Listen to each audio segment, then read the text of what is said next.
Now, we've been talking about Penelope bourbon for a few weeks now, and if you haven't tried it yet, you need to get on the Penelope train. If you're looking for a full-flavored bourbon to sip neat, or something to spruce up your favorite cocktail, then Penelope bourbon is your best bet. Their unique blend of 3 bourbon mash bills results in 3 incredible expressions: 4-grain, barrel strength, and toasted. You can find Penelope bourbon in select markets, as well as online at penelopebourbon.com. Hey everybody, welcome into the Film and Whiskey Podcast. I am your host, Bob Book. I'm Brad G. And we are back today with another special bonus episode. Brad, it has been 2 years since we've done an Oscar-related bonus episode. We kind of skipped things last year. It was a weird year for both the Oscars and society in general. What? I'm not really sure what you're referring to, Bob. Can you enlighten me a little bit? Right. Yeah, we're just not going to talk about that. But you know what? It seems like we're returning to a semblance of normalcy here. And with that comes the resurgence of the Academy Awards. And Brad, I am freaking pumped. You know that I look forward to the Oscars every year. When we lived in Kentucky, I literally bought a red carpet and put it outside my house as if to welcome people in.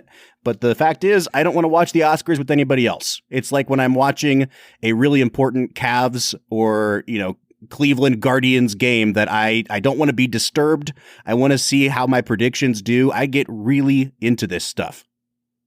Yeah, I remember you doing that. I don't think I actually attended that event because... Nor were you welcome to. Yeah, I don't think I would have been welcome back then, Bob. Five years ago, Brad was quite different than he is with movies now. It's true. You've come a long way, man. Yeah, you literally texted me the other day that 2022 Brad is a lot more fun to talk about movies with than 2019 Brad. And it's true. And today we're going to apply that to the Oscars. We're going to go a little bit deeper into the history of the Academy.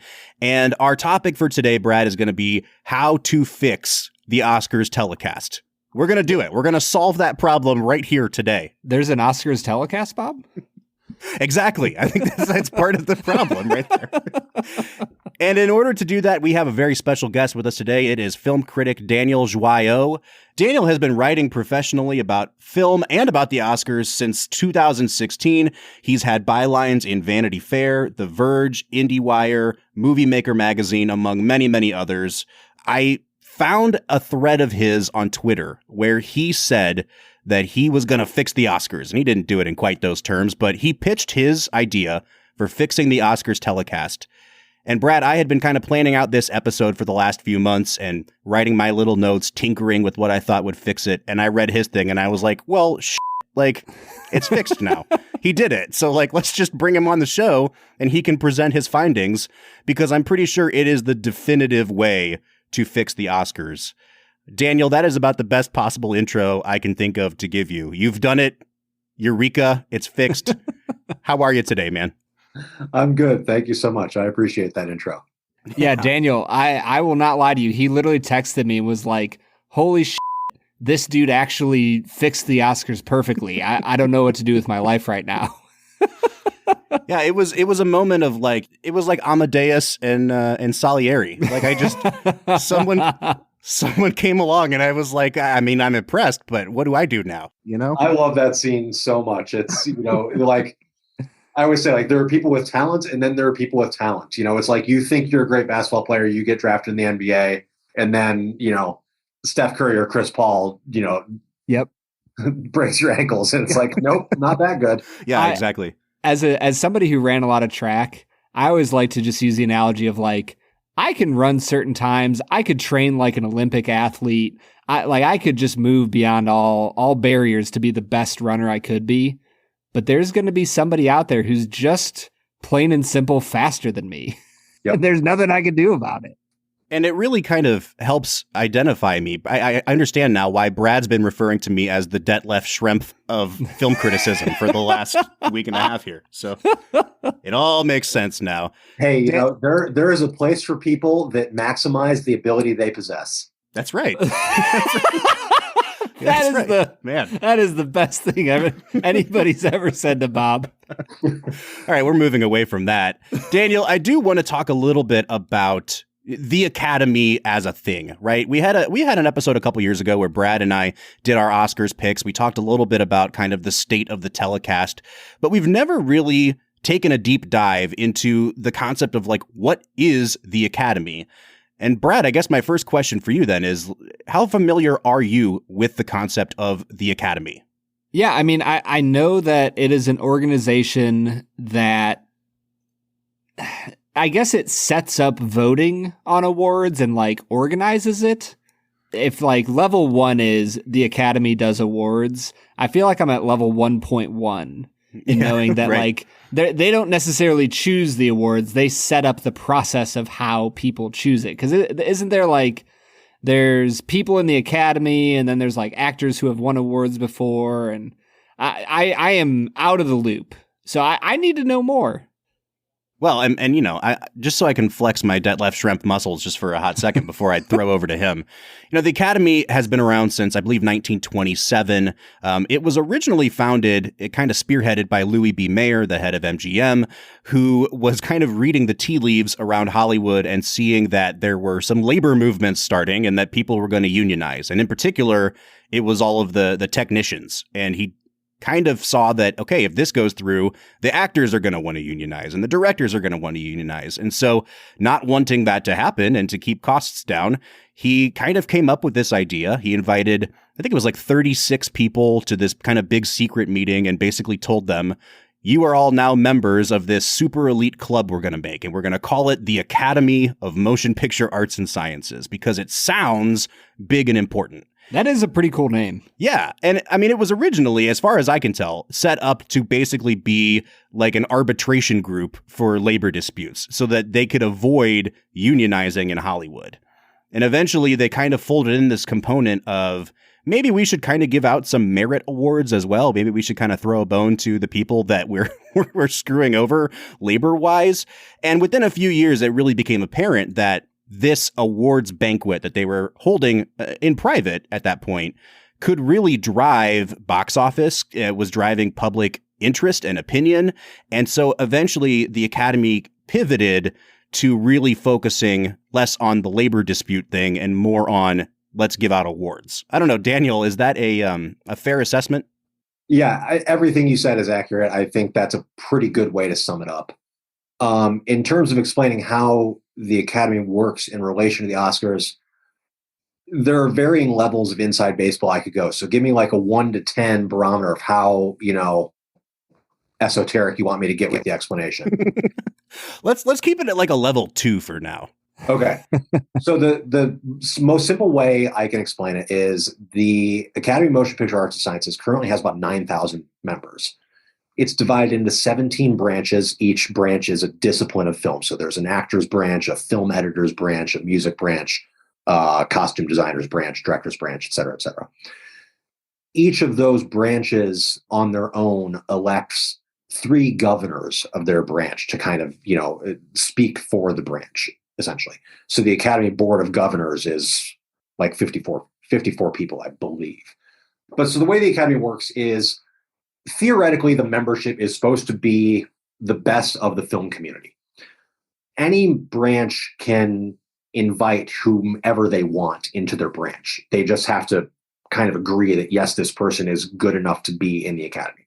Steven Seagal, not in the Academy. Yet. Yes, exactly. And so then the way the Oscars happen is each branch selects their own nominees. So only the actors branch are selecting the 20 acting nominees. Only the makeup and hairstyling branch are selecting the 5 best makeup nominees. Only the directors are selecting the 5 best director nominees. But then once all the nominees are selected, everyone in the entire Academy votes for the Oscar winners. Mm-hmm. So even though only the actors are selecting the 20 acting nominees, once the nomination phase is done, then everyone in the Academy, including the costume designers and the cinematographers, get to vote for who wins Best Actor of the 5 nominees. Mm-hmm. Yeah, that's super helpful. And people have really gone deep on talking about, especially the preferential balloting that we get with Best Picture now as a result of the expansion in the 2009 year. So there's a lot of complicated factors that go into the Oscar voting, the Oscar representation. We're here today to talk about the Oscars telecast. And the telecast started in 1953. Bob Hope was the first host, and it went off like gangbusters. And within a few years, it was drawing millions and millions of viewers. It had already been popular on the radio, and the transition to television really kind of took it to a new level. But it also kind of immediately complicated things, because for a long time, the Oscars were kind of reliably the highest rated non-sporting event on TV every year. As recently as like a decade ago, it was still pulling in at least 40 million viewers. And, there's a lot of reasons that it might be the case, but I think last year they were under 10 million viewers for the first time ever. It was, I think, the lowest rated telecast in Oscars history. And I think that a lot of the reasons that might be the case are worth examining. I mean, we're not really here to diagnose that, but a lot of people's respect for like the resurgence of labor unions and the fact that all of these branches want to be equally represented on the telecast plays a role. It used to be that if you were like a costume designer, you got played off stage after 30 seconds of your acceptance speech. And now it's like, I would like more time, please. If Kate Winslet gets time, please let me have time. And that's a totally fair thing. I think that the general public's fascination with the kind of glitz and glamour of Hollywood may be waning a little bit. And so ceremonies like this are not drawing the viewership that they used to. I think the political climate of the country probably has something to do with it as well. But again, like, we're not so much here today to diagnose what got the Oscars in this position as much as it's, all right, the Oscars are at an all-time low in viewership. What the hell do we do about it at this point? And so, Brad, I kind of want to throw over to you. I don't know how many times you've watched the Oscars in your life, but I'm excited to have you on board today as kind of like our representative of a layman watching the Oscars. When you turn on the Oscars, what appeals to you? What are you looking for? Just general thoughts on the telecast. Yeah, I mean, honestly, I've probably watched the Oscars, and this wouldn't be like sitting and watching it straight through. This is like catching bits and pieces. Probably like 4 to 5 times in my life, and it was most likely from when I was like 10 to 20 years old, so like 2000 to 2010. The thing that interests me in the Oscars is A, who's going to win the big awards, right? Actor, actress, director, and best film. Like those are the 4 that really interest me. Now, as somebody who is a little bit more into film, I think I'd be more interested in best score, cinematography, a few more things. But for the most part, I want to see who's going to win the big award. It's like winning MVP in the NFL. Like, you want to root for your guy or be interested in, who the best player of the year was. Mm-hmm. The Oscars for me have always been something that is interesting, but not relevant. Mm-hmm. And I think that's the biggest thing for me, is that the things that I read about the Oscars almost shape my view of it more than ever having actually watched it. And what I always read about the Oscars is that it's controversial, it's done poorly, the hosts are bland, and it feels forced, and it's just a bunch of rich, fancy people patting each other on the back. Like, that's the general consensus I see online, and because I don't actually sit down and watch it, it's just not interesting to me, to be honest. Well, let me follow up on that then. Of the ones you've seen, is there like a particular Oscar moment that you remember, or like one ceremony that you sat down and watched and you were like, wow, that was really well done? Really, the only Oscar moment I have a solid memory of was, I think it would have been the 2004 Oscars, when Return of the King took like, what was it, like 97, 98 Oscars, I think it was? Yeah, approximately, yeah. Like, I remember it being a big deal that it won, I believe it was as many as Gone with the Wind. It was like 11 or 12, I think. And like, I just remember that being a huge deal. Like, Return of the King is winning Oscar after Oscar after Oscar. And, that was a film series I really loved. So to see a movie I loved being recognized, I paid attention to that. That sucked me in. Yeah, I feel like if there is one thing that the Oscars have really lost, it is obviously having the eyes on it, but also it doesn't seem to have like the cultural iconic moments that it used to have. I mean, all through the 70s, you've got like the streaker that ran on stage one year. You've got Marlon Brando sending up Sacheen Littlefeather to collect his Oscar. You've got in the 80s, Sally Field's big, you like me, you really like me. Cuba Gooding Jr. jumping up and down on the stage. I just feel like we haven't had a moment like that in a long time on the Oscars. Daniel, is there one recently that sticks out to you, just in terms of moments or the whole ceremony? Well, what you're talking about reminds me of, I'm a diehard fan of the NBA draft. And the NBA draft, you also don't get moments like that anymore. I mean, you used to see people wearing just the worst suits imaginable. And now they all look impeccably, perfectly tailored. Yeah. And, I think the lesson in both those things is just everyone has such better media training now than they used to, that you're intrinsically, I think you're just not going to get those moments anymore.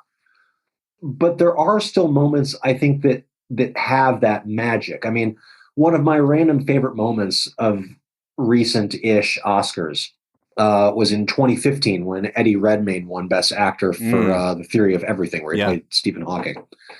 And if you watch the video of his speech, he walks up to the stage, he gets his Oscar, he starts talking, and probably 10 seconds in his speech, he just stops and just kind of loses his shit and just gawks at his statue for a minute. Yeah. That he just like, the power of holding this thing made him lose the capacity for words. Yeah.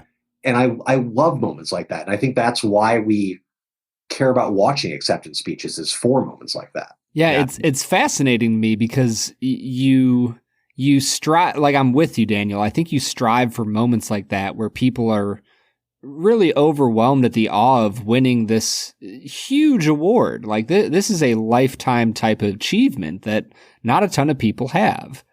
The interesting thing to me of what you said is that, like, in today's culture, we're so trained to be perfect that we don't have quite as many giddy or awkward moments or things that make for like fun, memorable moments of history. And for me, it really just made me think about today's internet culture, that like, it's not safe to fail, or it's not safe to go wear a crazy suit at the NBA draft, because if you do that, the internet will just rip you to pieces. And I kind of feel like that's where the Oscars is as a whole. Like, every time I read about the Oscars, it just feels like it's so safe for the internet and, quote unquote trolls to be like, oh, well, this sucked and it was bad and I hated it. I am curious as a common person. I'm like, well, like, what would get me interested in the Oscars again? Yeah, I think what you're saying specifically is relatable to the hosting problems they've been having over the last several years. Is, it's one of the most thankless jobs in the universe. Like, what, it's the question of what would possess someone to want to say yes to hosting the Oscars. Yeah. Obviously the money, but the people they're asking, how much do they need the money? And what it really boils down to is they're agreeing to something that no matter how well they do, the internet is going to say they sucked and savage them for it. Yeah. And, who wants that? Well, and I think that kind of segues us too into looking at the telecast as a whole. And I think one thing that I haven't seen enough of, especially like on film Twitter, I've seen a lot of takes about, should we even try to fix this ceremony, or should it be something that's just for the diehard fans? And I think that's a valid point, but I haven't really seen anybody kind of try to step into the role of TV producer. And like, you have a telecast and your job is to get as many eyes on this thing as possible. Now, like, should we cut 8 categories? Absolutely not. Okay, so what are your other options? And I think you really have to look at the Oscars telecast from a few different angles. And the first one we've kind of already touched on, like, at the end of the day, this is a guild awards ceremony, right? Like, Brad, I know you and I are big Parks and Rec fans. There's an episode where Leslie Knope accompanies Ron Swanson to like the woodworkers ball or something, and they vote on who made the best chair, And like, to the people in the Woodworkers Guild, that's a super important ceremony. And everybody who is nominated for an Academy Award representing all these different branches, all these different guilds, they absolutely deserve to be recognized in front of their peers. And I totally understand that. And then you have, like I said, people on film Twitter, essentially arguing like this should be a convention for movie nerds. Fixing the Oscars is not something that we need to do if it just means like cutting all this other stuff that we love. Like, we don't care about the viewership. We're going to watch the Oscars no matter what. And so, hell, put it on TNT, put it on some other channel. Like, I will go watch that, but please don't mess with my Oscars. And I think that's a valid point.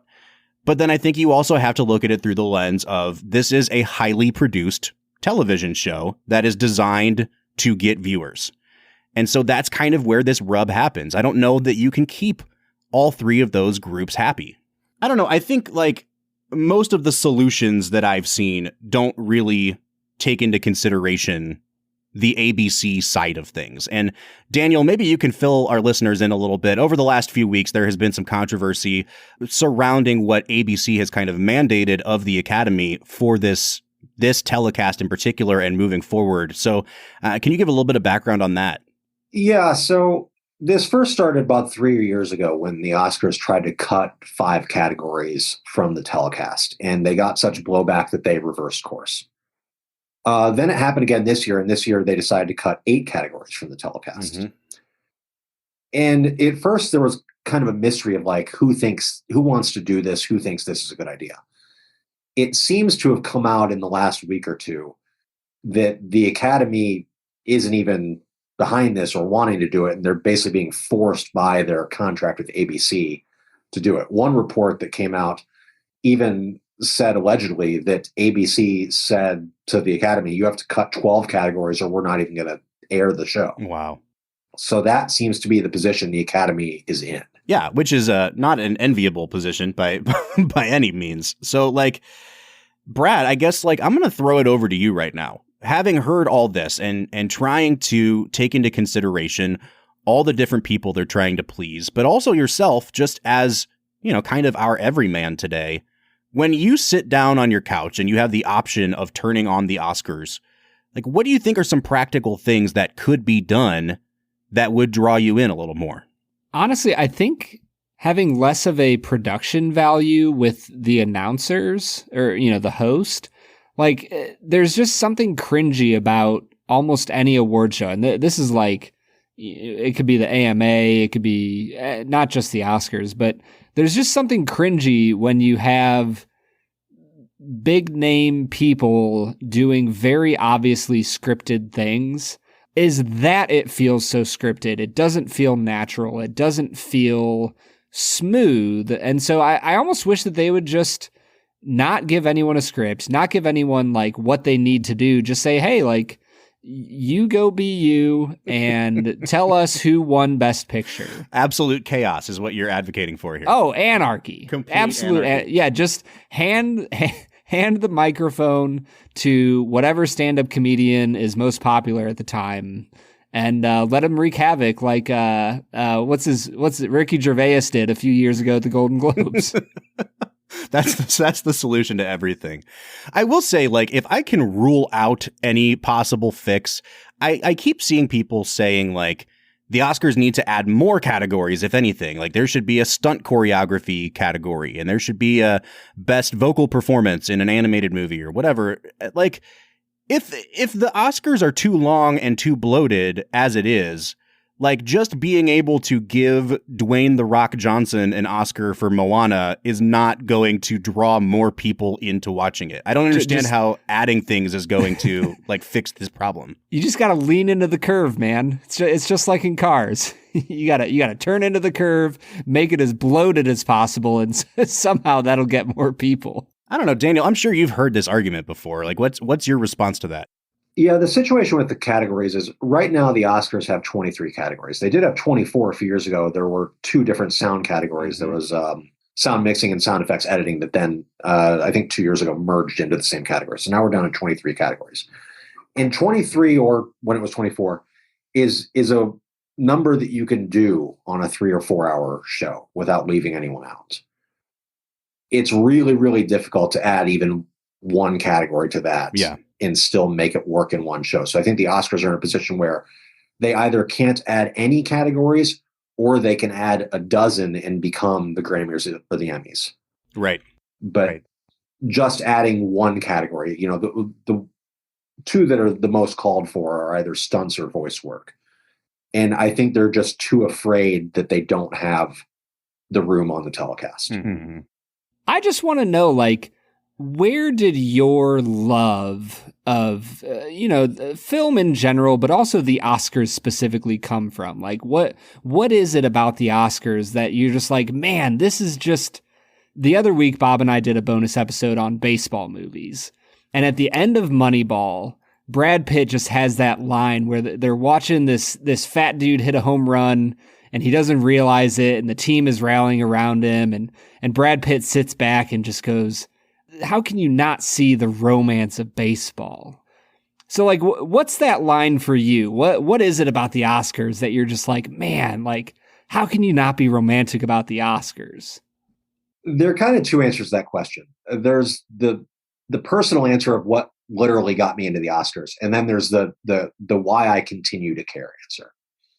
The personal answer is I'm 40 years old. I think the first non-kids movie I ever saw in theaters was City Slickers. Nice. I don't even think my parents intended to take me into it. I think it was a situation where a babysitter canceled at the last minute and they still wanted to go, so they just took me. They figured, how bad could this be for a 9-year-old or whatever? But I loved City Slickers. When I was 9, I didn't get most of the movie and mostly just liked the baby cow. But then I just have this memory, 6 months later or whatever, my mom comes to my room and says, hey, do you want to come see Curly from City Slickers win an Oscar? And I didn't know what that meant, but I said, sure. And that was, how I fell in love with the Oscars, is watching Billy Crystal from City Slickers host and watching Jack Palance from City Slickers win Best Supporting Actor in 1992. Yeah. As far as why I continue to care, I'm just fascinated by the way organizations want to remember themselves. Hmm. I'm a huge basketball fan. And so like I look at the MVP race this year, and it seems like the two most likely candidates are probably Joel Embiid and Nikola Jokic. Mm-hmm. And how you decide, how any basketball journalist decides who's better between those two, who's had a better season, is ultimately a question of value. Which elements of performance, of offense, of defense, of passing, of chemistry, what do you most value? And whatever the results of that, the results don't have to be correct for them to be illuminating. And that's what I love about the Oscars, is it doesn't matter to, I mean, it does matter, but it doesn't matter to me that much whether the results are quote unquote right. But I love seeing the results because of what they say about what the voters value. And that's just fascinating to me. All right, Brad, I think it is time for us to hit pause. We have whiskeys to drink today. We have 4 whiskeys that have been sent to us by Altered State Distillery in Erie, Pennsylvania. We're going to sip through all 4 of those. We're going to get nice and toasty. And then we're going to come back and talk with Daniel about his plan to fix the Academy Awards. So what do you say, Brad? Let's get to it. All right, so today we are checking out 4 whiskeys from a craft distiller in Erie, Pennsylvania called Altered State. Brad, I found out about Altered State because they made a USA Today 10 best list of best craft distilleries in the United States. And it was they were a completely new place to me. And I was like, oh my gosh, if they're one of the 10 best, then we have to have them on the show. I mean, it's a no-brainer. They're right in our neck of the woods as well. They are. And yet it was an arduous chore to get these bottles because Pennsylvania is a control state. Ohio's a control state. They don't like to collaborate with each other. So it was kind of like some cloak and dagger stuff I had to do to secure these bottles for us today. Back to a Prohibition era acquisition, huh? I actually got it straight out of a bathtub. Yeah, it was very interesting process they run over there at Altered State. No, so what we're doing today is we're trying 4 completely different expressions. Now, 2 of these expressions are blends, and I believe 2 of them are house-made. I can double check that as we go here, Brad, but I know for a fact that this first one is their American blended whiskey. This is a blend of single malt, American single malt, and straight bourbon whiskey. American single malts, Bob? I know. That's absolutely wild. So they refer to the single malt and the bourbon as our single malt and our bourbon. But then on the side of the label, it also says this was blended and bottled by Altered State. It doesn't say it was distilled there. So there is a little confusion on my end as to like, is this their distillate or are they just doing the blending? At the end of the day, Brad, we've said this many times. We don't care where it's coming from as long as it tastes good, right? Yep. So do I wish there was a little bit more transparency there or the language was a little clearer? Sure. But like, you know, if what's in my Glencairn is going to be delicious, then that's going to wash all of that away. Yeah. And Bob, as I get into this, you really get all of that heavy malt and a little bit of like sweet cocoa mixed in with it 100%. Up on the nose. Like straight cocoa powder. You're absolutely right, man. Yeah, and it's a really nice nose. When I get into the taste, it's a little bit smoky. There's like bits of peach and honey.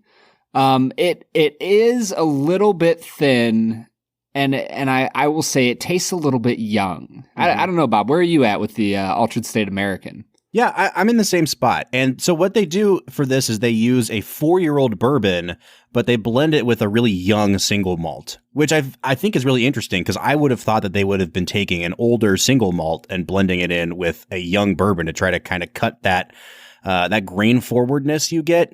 But it's actually the complete opposite. And I will say, Brad, that just based on the flavor here, you're right. It's a little youthful. It tastes a little young, but I think that the malt stands up really, really well. So like if you are going to be using a younger spirit, I think maybe using a younger malt was the way to go here. Again, one of the things I like about this is I know a lot of craft distillers, when they start producing their own stuff or releasing their own stuff, it is very young, it is very grain forward, and you know that like in a couple years time, it's going to be really good. And I will say that introduction of the single malt is really, really helping this one out a lot. Which kind of segues us directly into their second one, which is a peated blended whiskey. This is, again, a blend of bourbon and single malt, but this time the single malt is a peated single malt, which really excites me because I think it might add even more depth and complexity to what we had on the first one. Yeah, first off, before we even get into this, Bob, I just love what they're doing over at Altered State. 100%. Like they're taking risks. They're thinking outside the box when it comes how to make good whiskey. When I get into their peated expression, I don't like this one quite as much as the first one, Bob. It almost comes across as like a sickly sweet. Yeah, it's real. I mean, so the word that you use a lot when you smell like yeast or that kind of like crumbly bread, it's called being biscuity, right? And this has a biscuit kind of smell to me, which is not a bad thing at all. I'm not getting a ton of peat on this. Like it has a nice layer of smoke, but it almost smells more like a mesquite smoke, or like, you know, when you open up a bag, like when potato chips come in like barbecue, but then there's also mesquite barbecue, and there's like slightly different. This has like the mesquite barbecue seasoning smell to it, if that makes sense. Yeah, no, it really does. It's unique. It's not quite my jam. Oh, see, I like this on the palate. I like this better. It is sweeter. Really? It doesn't taste quite as young. There's a little bit more of an alcohol kick to this one. If there is any grain forwardness in this, it's kind of masked by that nice tingle you get. And I do get a little bit more peat on the palate here. I think this is definitely more well-rounded, more complex than that first one was. Yeah, if you were putting it out of 50, Bob, where do you think you'd be at? Oh, I'd say this one's about a 35. Once again, if this was aged twice as long, I think we'd be talking about an absolutely stellar whiskey here. But again, for what it is, for being only a 4-year bourbon and an even younger single malt, this is pretty darn good, Brad. I will say I've already been nosing our next one here. This is a Red Tail Rye blended whiskey. It's a 2-part blended whiskey. Half of it is a straight rye whiskey, rye, corn, and malted barley. And the second half is a malted rye whiskey made of malted rye, malted wheat, and malted barley. And Bob, I don't know about you, man, but this is a really interesting nose. What are you picking up? Oh, it is interesting. I think I'm getting a little bit of that malt as well. But on this one, it's kind of coming through with an almost medicinal kind of nose for me. Like, this is going to sound like a huge turnoff to people who don't drink scotch, but I've actually heard like a Band-Aid as a nosing note on like peated scotch before. And I kind of worst. I'm just being serious. I kind of get that a little bit here. Like it reminds me of some heavily peated scotches in that way. You know, for me, it's once again a little bit of a thin mouthfeel. It's got really nice soft hints of rye. And then for me, it's got this little bit of like a cherry licorice flavor to it that's really, really pleasant. This is my favorite of the bunch so far. I'd probably end up giving it like a 32, 33 out of 50. So I will say that I don't know if it's the combination of the malted rye, but this one I think tastes younger than all the other ones to me so far, which is really interesting because we've talked about how rye tends to taste mature at a younger age than bourbon does.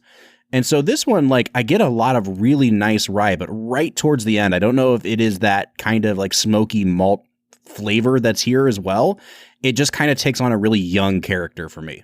Well, Bob, let's keep these positive feelings moving on, because this is the one that when I was looking through the list of what they were sending us, I was really pumped about this Altered State stout barrel bourbon. Now, all of our other ones have been a blend of some sort.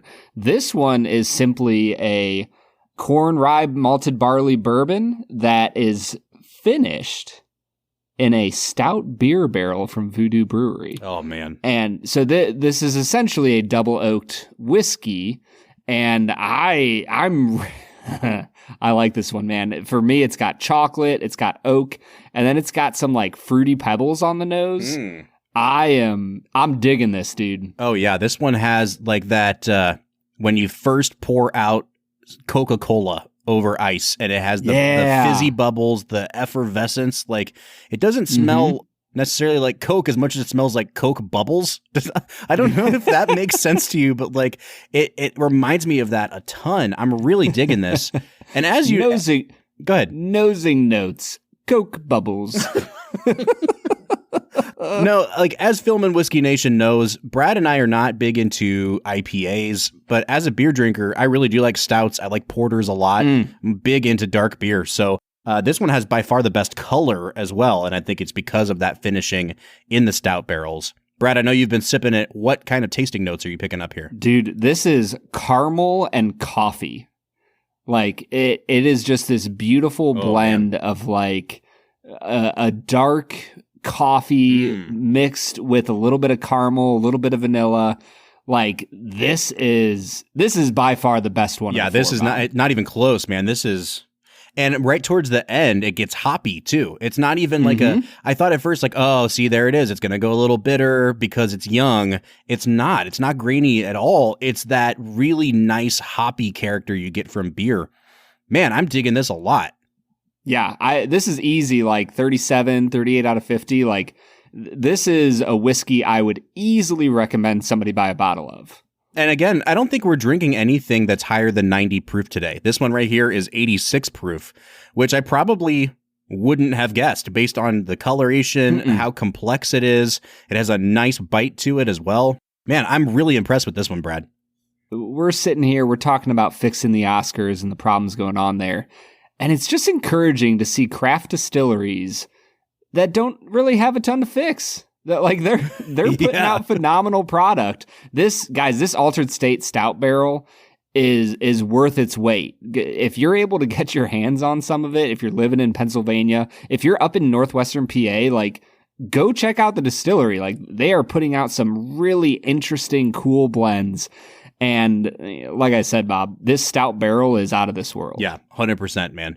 We want to say thank you again to Altered State for sending us all 4 of these bottles, which we really liked. And I will say, like, with the 3 that we're not hyping as much, a couple more years on those, they're going to be really, really great. But man, this stout barrel is exactly where it needs to be.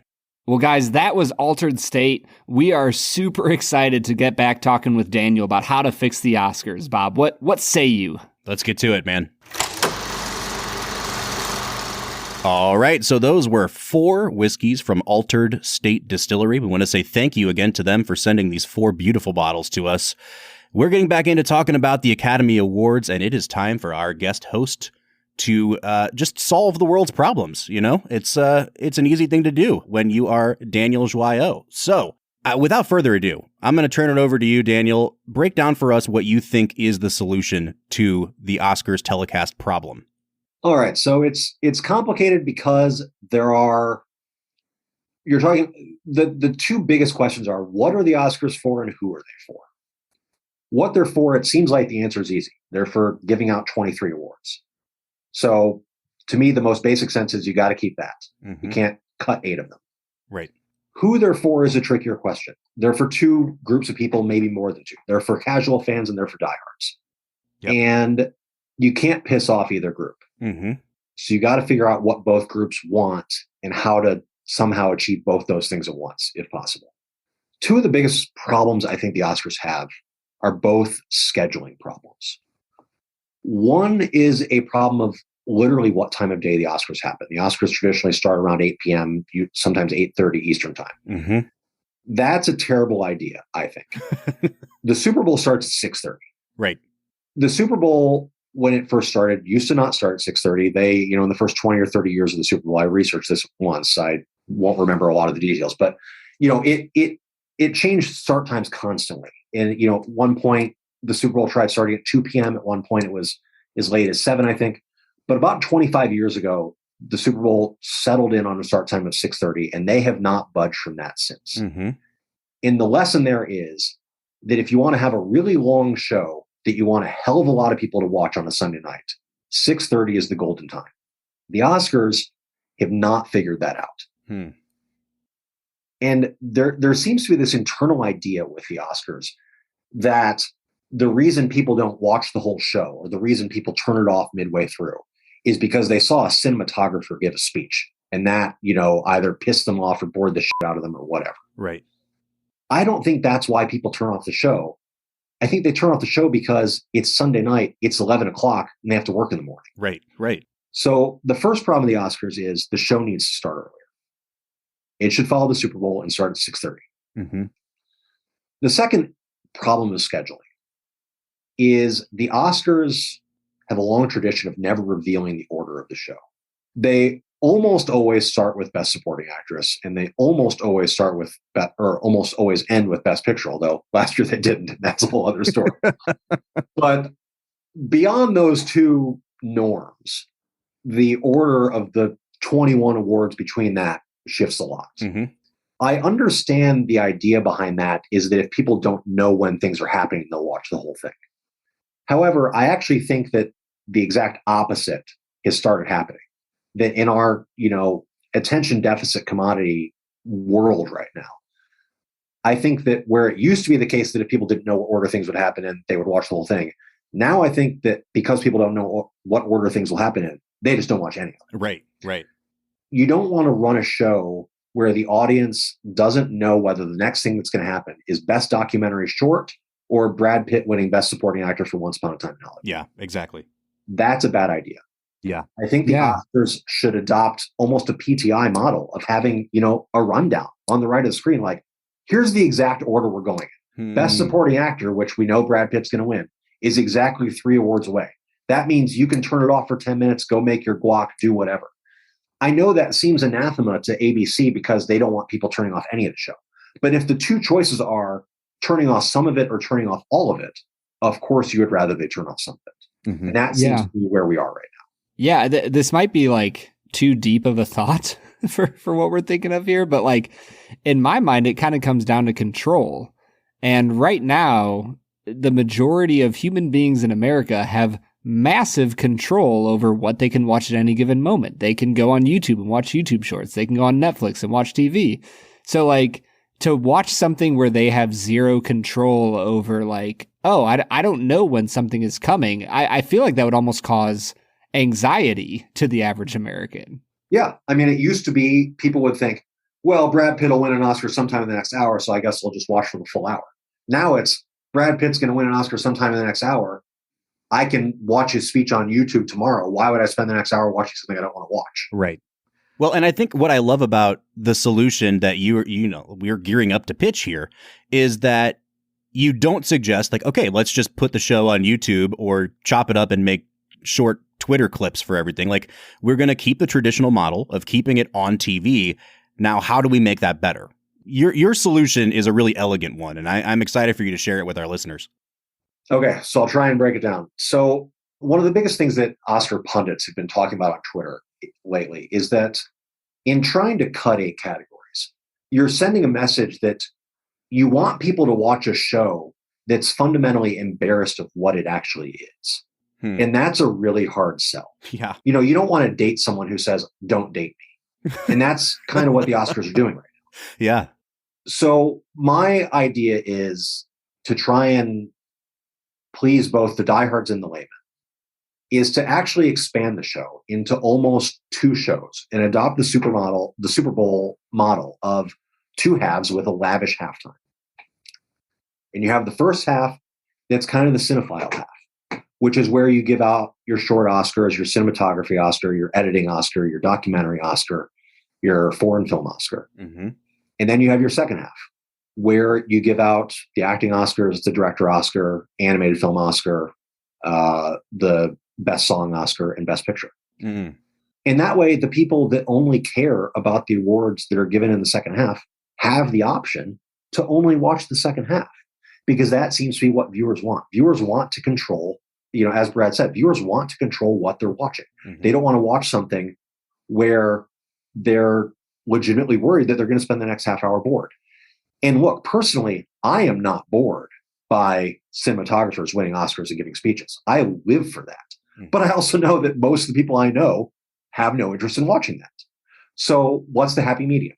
The happy medium, I think, is to have the first half of the show where you please the diehards, the second half of the show where you please the casual fans, and then do the Super Bowl thing where you have a lavish halftime show. And what I proposed was doing a full hour halftime show at a different venue so that people in the actual Oscar audience can spend an hour just mingling and drinking and stretching their legs and talking to each other. Have a halftime show that's, at the Hollywood Bowl or something, where all 5 original song nominees perform their songs. You have a symphony that performs, short selections of the 5 best original score nominees.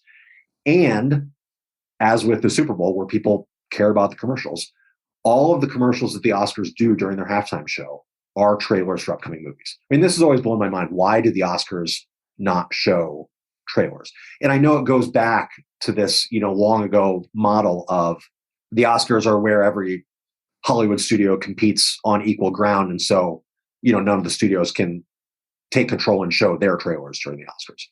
But we're just past that. Right. Realistically, right. We're past that. And it's amazing to me that the Super Bowl, which is just, 3, 4, 5 weeks before the Oscars, has run the table on getting all the best film trailers, mm-hmm. when the studios could easily just send them to the Oscars instead. So my suggestion is you stretch the Oscars out into 5 hours. You show how proud you are of what you are by making it bigger, longer, grander. But at the same time, you acknowledge that your casual fans only care about what happens in the last 2 hours. So you present a schedule where they know that if all they care about are those parts, then those are the only parts they have to watch. Mm-hmm. So you have a first 2-hour show that has all your diehard cinephile awards. You have an hour-long halftime, which is all the song performances, score performances, and a whole lot of movie trailers. And then you have your second 2-hour show that's all the big awards. And it all starts earlier in the day. Which is key, right? I mean, if you're going to do 5 hours, it's got to start earlier in the day. But, as I listen to you say it out loud too, obviously I'm reminded of the Super Bowl, but I'm also reminded of something that happens, traditionally only a month and a half before the Oscars, which is New Year's Eve coverage, right? Some people, for some reason, want to watch 2 hours of Times Square, debauchery and bad lip syncing, and that's good for them.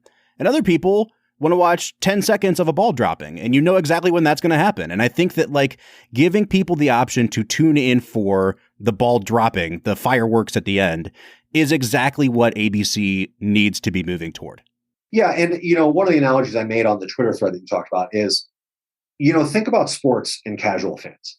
A casual fan that doesn't want to watch a whole basketball game or a whole football game or a whole baseball game can turn it on for a minute, see what quarter inning it's in, and think, okay, I've got, 40 minutes before I need to turn this back on or whatever.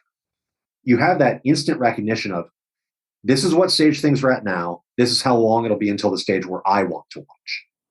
The Oscars not only don't have that, but they seem steadfastly committed to refusing that. Mm-hmm. And I think they need to go in the opposite direction. I think they need to let their viewers know exactly when every element of the show will happen so that any viewer can make the choice of, here are the elements I want to watch. I know when I have to turn it on to watch those elements.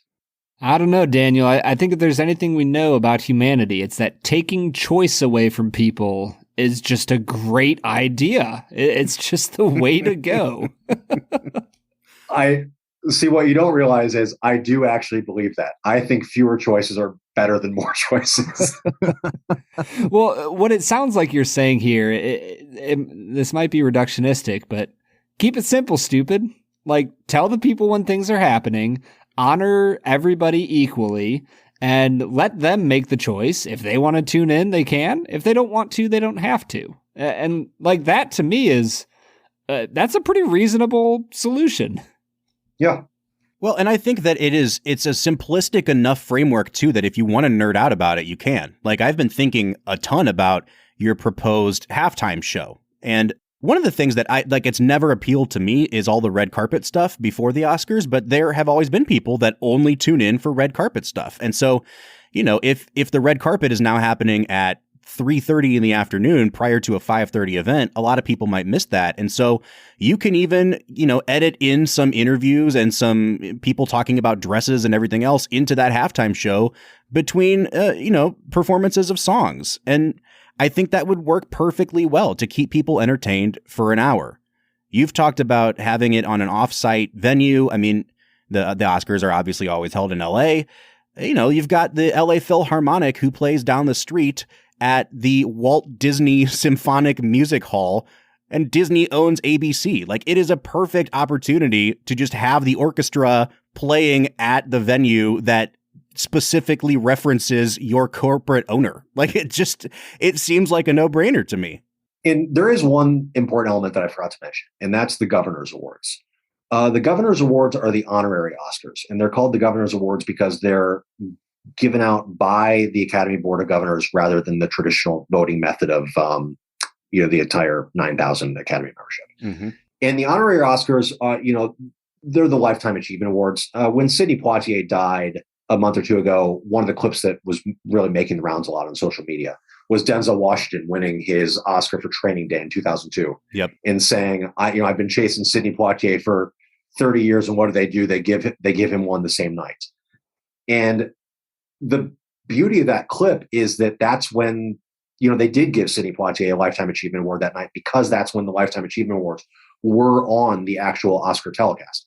That changed about 15 years ago. They took the honorary Oscars off the main telecast and made them their own event called the Governor's Awards. A key part of my plan is I think the Governor's Awards need to come back to the main Oscar telecast.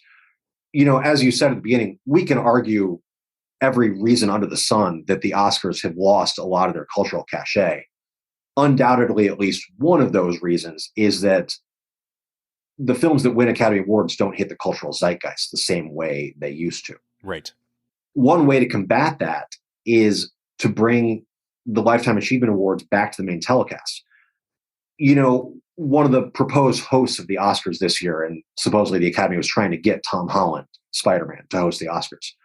Well, if you believe that hiring Tom Holland as a host can help get you ratings, then surely you would also agree that having Samuel L. Jackson, Nick Fury himself, winning a Lifetime Achievement Award would also improve ratings. Yeah. And yet Samuel L. Jackson is winning a Lifetime Achievement Award this year, and they're giving it to him a few days before the Oscars. Yeah. Which again fundamentally makes no sense to me. And it's about the Oscars being too afraid of what they are and thinking that all they need to do is be shorter. Whereas I think they need to be proud of who they are, be longer, but also be upfront with their viewers about when things are going to happen so people can tune into whatever they want to. Well, listen, you've obviously convinced me. I think you have fixed the Oscars. I think we need to just, send this along to the Board of Governors and the producers of the show. And they need to hire definitely you, but hopefully the two of us as well for being your biggest supporters here. And we'll just produce the show next year. But honestly, I would like to know, Brad, what Film and Whiskey Nation thinks about this proposal. We have truly the broadest spectrum of people who enjoy movies in our fan base, right? Like we have people who have never watched the Oscars and do not care. MCU only type of people. And we have people who watch every single year and are way more active on Letterboxd than I am. I would really like to know, what do you think of this proposal? So you can find us on our social media accounts on Facebook, Twitter, or on Instagram. Or you can jump onto our Discord. Guys, we are out there every single day discussing things. Literally today, we got into a massive conversation about the Oscars. We were jumping into conversations about how to fix things, moments that they loved of the Oscars. It was really a great conversation. If you want to join us, you can find the link to our Discord at the end of every single one of our show notes. Once again, we want to say thank you to our special guest, Daniel Joyaux. I have to let you plug whatever you want to at this point. You've just fixed a cultural institution. So please, plug away, my friend. I'll just say a few things. I'm on Twitter at Third Man Movies.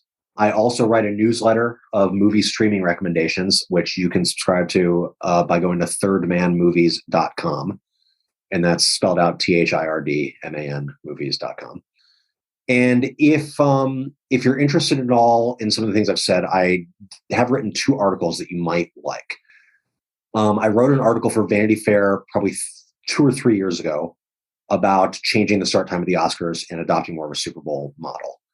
And then also just a month ago, I wrote a story for Roger Ebert's website about why the Oscars should bring the honorary awards back to the main show, and wrote a lot about Samuel L. Jackson's impending honorary award this year. Yeah, Daniel, I was going to say, I was doing a little bit of research. Bob likes to say that I don't do any. And I was creeping on your Twitter and I saw that you had written for RogerEbert.com. And I can only imagine that writing for Roger Ebert's website has to be just an amazing moment for anyone who loves film. So congrats on that, man. That is really, really cool. Thank you. I really appreciate that. I'd always been a huge movie fan for my entire life, but I think of when I was 24 and just aimlessly wandering around Borders one night, RIP Borders. I found Roger Ebert's first volume of his Great Movies book series, and buying that, I think, really kind of set me on my current path. So it definitely was a special moment to get to write for his site. Well, we have partnered with our friends up at Traverse City Whiskey in Michigan to get Daniel a bottle of whiskey. They're going to be sending him their XXX straight bourbon whiskey and also a package of their new whiskey highballs, which come in original, citrus, and cherry varieties. Brad, we are huge fans of Traverse City Whiskey. We've had their products on the show a ton before. That cherry whiskey is freaking phenomenal. And Daniel, I don't know how you feel about the pre-made cocktails in a can, but it's got seltzer, it's got a little bit of bourbon, and it's got that cherry flavor in it. I really think you're going to be a huge fan of these. So that is our thank you to you. I'd love to have you back on the show sometime. This has been just an absolute pleasure, man. Thank you again for coming on today. Thank you so much. And I really appreciate the gift. I think I was telling you earlier over Twitter that I actually used to work for the Traverse City Film Festival for a few years, which Michael Moore runs. And, so I spent a few summers up there, and they are known for their cherry festival. They certainly are, man. All right, Brad, we will be back on Monday for another regularly scheduled episode. But until then, I'm Bob Book. I'm Brad G. And we'll see you next time.